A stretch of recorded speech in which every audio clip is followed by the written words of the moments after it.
Byram Fager, the man, not the myth, but the man of the Southern Illinois Community Foundation. Now, here's what it is.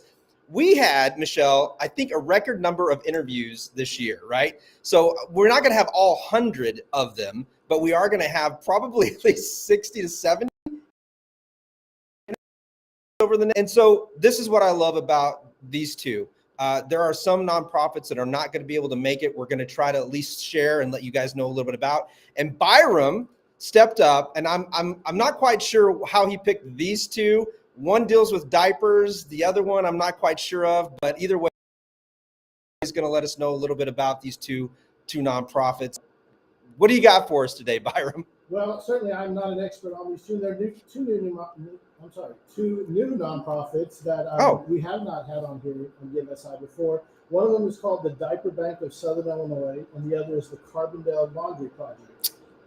Both of these, we were supposed to have a guest by the name of Jane Swanson, but life happens, and so she wasn't able to make it today. But we still wanted to.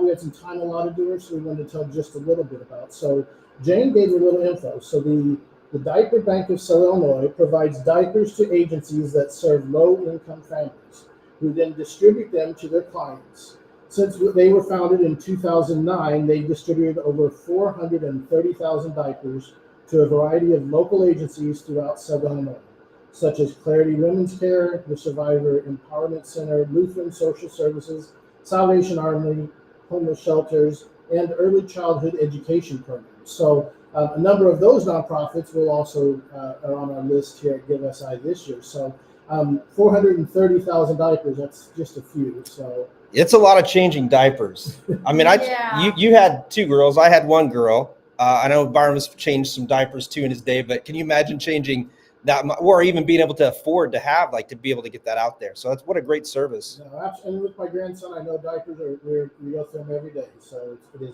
definitely a great need. So really what they're doing is a great work as well. And they take donations of money and of diapers. So if you're out and you have extras or some left over, they can take them and they can make sure they get to someone who needs them. The other project that she talked about was the Carbondale Laundry Project, which sponsors a free laundry day on the second Wednesday of every month for people who are homeless or otherwise need financial assistance to do their laundry. They provide quarters for the washers, dryers, laundry supplies such as detergent, bleach, and dryer sheets, and they have provided over 3,000 loads of laundry to over 1,000 people in the last 4 years. So what a great service to give people an opportunity that are in crisis, have other things going on, and still be able to, provide some dignity. People want to be able to wash their clothes, but some days finding the methods or the means to do that is just not there. So another really unique nonprofit that had not heard about until this year.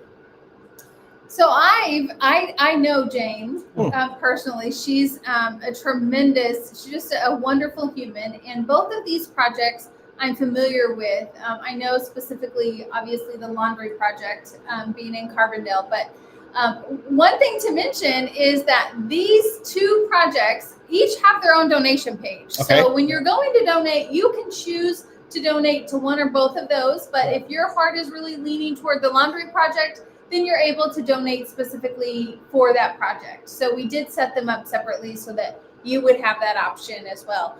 And Byram, one thing that you mentioned that I just wanted to touch on is, when you talk about people in crisis, but laundry, being able, to access that services isn't just about being in crisis, right? So all of these services, we do kind of touch on the idea that, these are resources for when you are in crisis, but these are resources for, any time that you're in need of something, right? And so all of these organizations, that's really what they're doing, is they're meeting the needs of the community.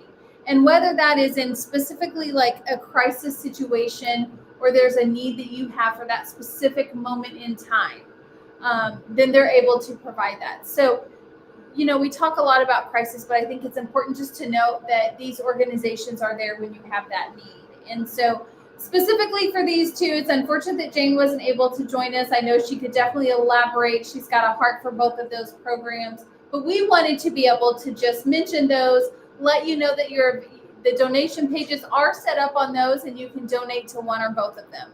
Yeah, and you're absolutely right. I think people forget, like sometimes this time of year, you've got Christmas, you've got bills, the first of the year, you've got like, taxes, you've got all this stuff coming up. And I think sometimes it's hard for people that are in that small window to ask for help, but it's there. And, I think it's not an all or nothing, right?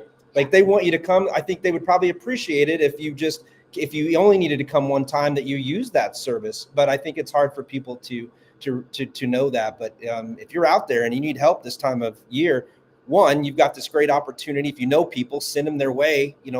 Things happen in life, medical bills, things happen. So I think it's great. And it's a good reminder to have for us all throughout today and tomorrow about crisis, and it not just being, a one time and then you're in it. It could be just a temporary thing, and it's okay to ask for help. And what two great opportunities that she has. I hope I get to meet her. You make her sound amazing.